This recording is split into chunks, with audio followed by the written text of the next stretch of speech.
Notre propos ici, ne sera pas de s'extasier devant la 5G, ni de tomber dans le complotisme, ou une attitude complètement réfractaire à cette technologie. Nous allons donc commencer par expliquer ce qu'est vraiment la 5G.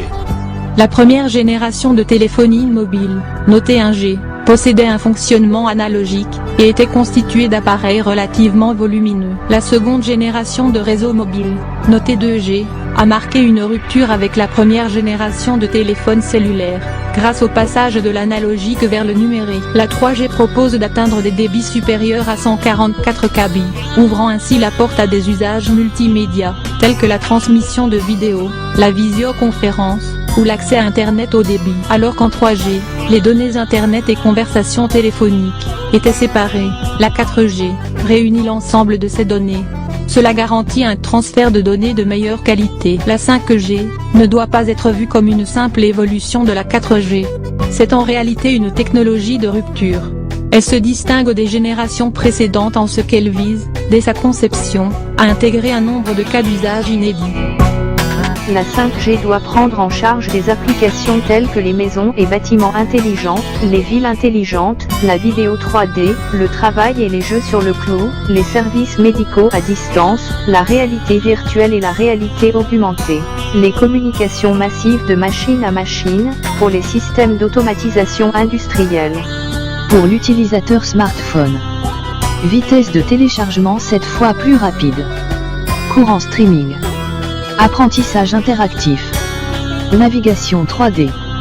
Localisation. La 5G émettra dans la bande des 26 à 28 GHz, soit en ondes millimétriques. Elles offrent un débit bien supérieur aux ondes basse fréquence. Mais leur portée est plus courte et leur taux de pénétration assez mauvais. Un mur ou une simple averse suffisent à les ralentir.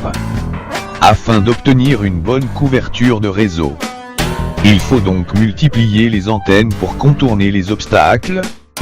Ces antennes intelligentes, appelées MIMO, massifs, dirigent un signal dans une direction précise plutôt que dans toutes les directions.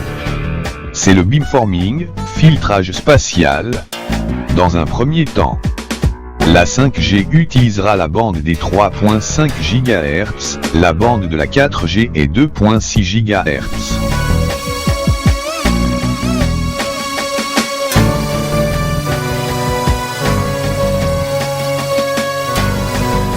Les seuils réglementaires en vigueur en France pour l'exposition du public aux ondes radio sont les seuils recommandés par l'Organisation mondiale de la santé, OMS. Ils s'appliquent à tous les appareils et services émettant des ondes radio, et pas uniquement à la téléphonie mobile. Le seuil est de 39 volts par mètre à 700 MHz et de 61 volts par mètre à 3.5 GHz et 26 GHz. 4 fois plus d'antennes provoquent une augmentation importante de la consommation d'énergie. Les antennes intelligentes scannent en permanence leur environnement. C'est quand elles détectent un utilisateur qu'elles émettent un faisceau juste le temps de la communication, ensuite il est éteint, ce qui réduit la consommation. Plus la fréquence ST est élevée, plus la pénétration est faible. L'utilisation croissante des écouteurs micro, et la multiplication des textos réduisent également l'absorption, par moins de contact avec la tête.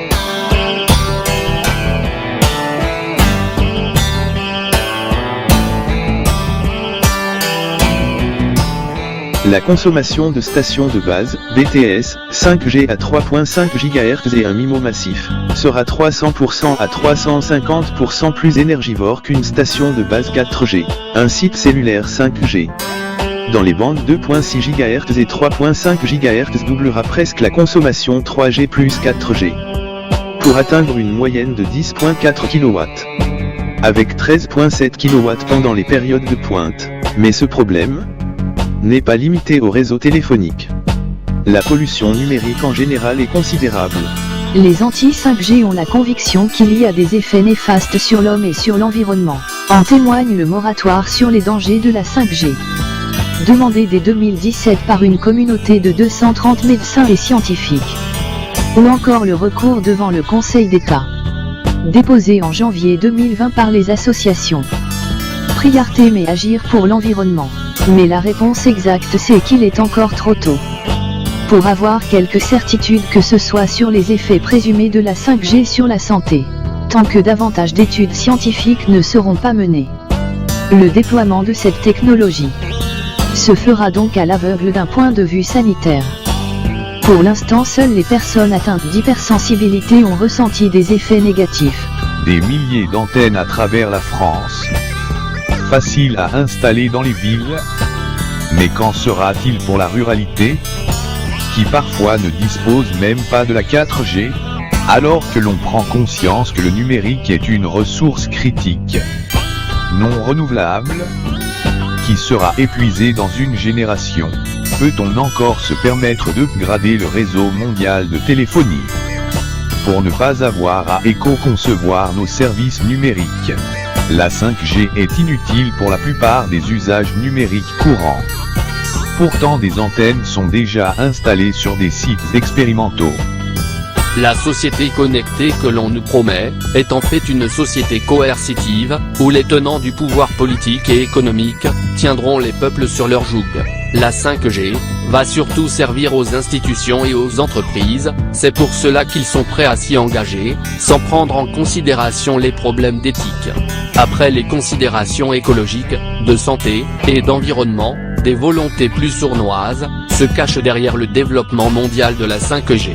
Expérimentées en Israël ou en Chine, elles tendent à supprimer toute notion de démocratie, et de liberté des peuples. Si les gouvernements européens, ne s'offusquent pas de l'utilisation qu'en fait la Chine, c'est qu'ils ont l'intention de faire pareil. Museler les contestations et supprimer les droits sociaux, pour rendre les salariés corvéables aux besoins des employeurs. Nous sommes dans une phase où la finance, se sent montrée du doigt par les peuples. Pour conserver sa suprématie, elle va tout tenter pour maintenir son système en place. La 5G est une aubaine, car elle peut s'imposer à chacun de nous. À la suite d'une crise sanitaire particulièrement anxiogène, comme le Covid-19, dans un contexte de défiance à l'égard de tout ce qui représente le pouvoir. Tous les ingrédients sont là pour cimenter une colère et voir émerger des théories du complot. Ces derniers mois, la 5G cristallise une partie des préoccupations de la société. Ce n'est pas la première fois, ni la dernière, que le progrès technologique devient un enjeu polémique. Mais, entre l'optimisme béat de certains et le scepticisme à tout craint d'autres, il y a sans doute une voie médiane, qui permet d'embrasser le progrès technologique, tout en prenant les précautions nécessaires pour la santé et l'environnement. Ça vaut aussi pour la 5G. Mais, pour y arriver, il est nécessaire que les gens s'approprient cette nouvelle technologie. Rien ne se fera si la population n'est pas associée et n'adhère pas à ce changement majeur dans l'univers des télécommunications. In fine, c'est bien elle qui décidera ou pas de prendre un forfait 5G, et de faire du nouveau réseau mobile une réussite. Cela passe par un débat public sur la 5G. Dans un climat apaisé bien sûr, le lancement de la 5G étant prévu pour la fin de l'année 2020, ou le début de l'année 2021.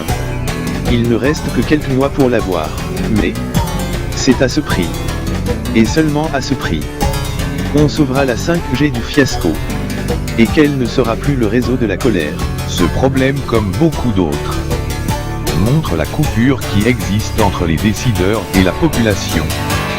L'avis des citoyens n'a plus l'écoute des dirigeants. Tout est régi par la loi du marché. Cette 5G est une bonne affaire pour les opérateurs. Renouveler le parc des smartphones et mettre en place des services à grande valeur ajoutée à destination des entreprises. Il prendrait une revanche sur les GAFAM. Pour conclure, il est nécessaire dans notre pays de recréer des liens sociaux, à partir de la base et hors des circuits institutionnels, en s'appuyant sur les élus locaux, les associations de quartier, des conseillers proches des besoins populaires, des opérateurs alternatifs, des banques citoyennes et éthiques, et des médias libérés de la tutelle de l'argent. Refuser toute mise en place de systèmes ou de dispositifs qui n'auraient pas l'approbation de ces comités consultatifs, en prenant le temps de bien analyser le besoin et les solutions, et en faisant appel à des enquêtes si nécessaire.